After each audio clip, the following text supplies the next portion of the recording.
Hello friends, welcome back to CAD Practice. Today we are going to construct a 3D part model in Autodesk Inventor software and learn the Autodesk Inventor basic commands. So let's get started. Go to New, take a standard part in millimeter and go to Create. Now take a 2D sketch. We'll start from the right side. So this will be the right view. I'll click here on the YZ plane. Okay, so you'll see here the right view. Take the rectangle command, take 2-point rectangle. We start from the center point and make one rectangle. From same center point, we'll make a horizontal rectangle. Now go to dimension. Define this height here as 60 mm.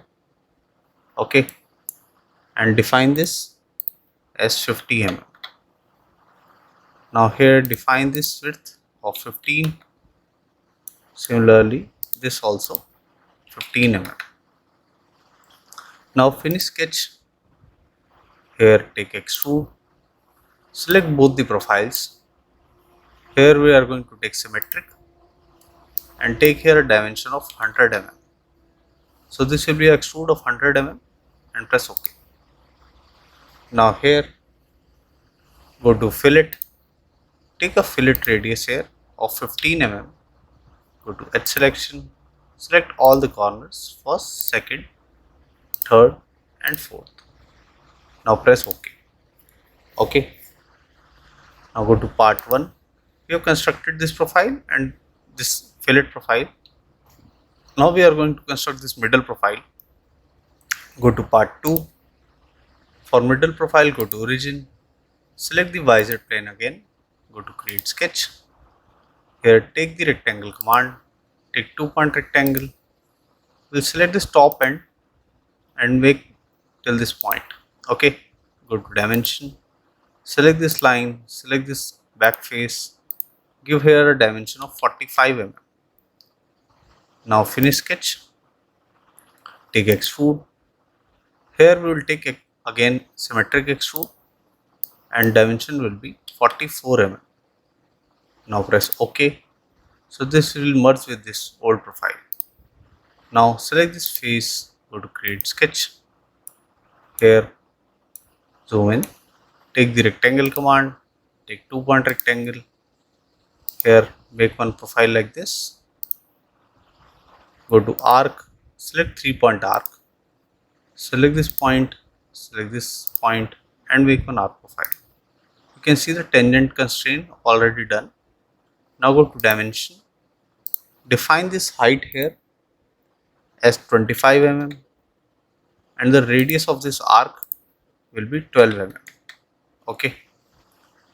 Now go to vertical constraint, select this center and here select this. So this is fully constrained sketch. You can see here fully constrained. Now finish sketch. Take extrude. Select both the profiles. Here take cut. And here go to distance. And here we'll select all. So this will be a through cut. Now press OK. Now here go to chamfer. We'll take here a chamfer of 15 mm. Select this edge and select this edge. Now press OK. So this will be the output. Now here select this face, go to create sketch, rotate the view, take the circle command. We'll drag the cursor on this and select the center point. Make dia 10. Similarly here we'll select the center point, make dia 10. Okay. Now finish sketch, take extrude, select both the profiles and here we'll take cut and press OK. So this will be our through cut. Similarly, select this face, go to create sketch. Here take the circle command and make a circle here of dia 10. Go to dimension. From top, the center of the circle will be at 15 mm and from this front face, this will be at a distance of 18 mm. Now finish sketch, take extrude. Here we will take cut and here we are going to take all. So this will be also a through cut. Press OK. Go to home. Now here take the fillet command. take a fillet radius of 2 mm, go to edge selection, select this corner, select this and select this, rotate, select this and this and press OK. Go to home view. Now here we will define the appearance. We'll take the yellow color. So at last we will find the yellow color. Okay, so this will be the final output. So this was a basic tutorial to how to construct a 3D part model in Autodesk Inventor software. I hope you like the video. If you do that, please do hit like and subscribe the channel for more such videos.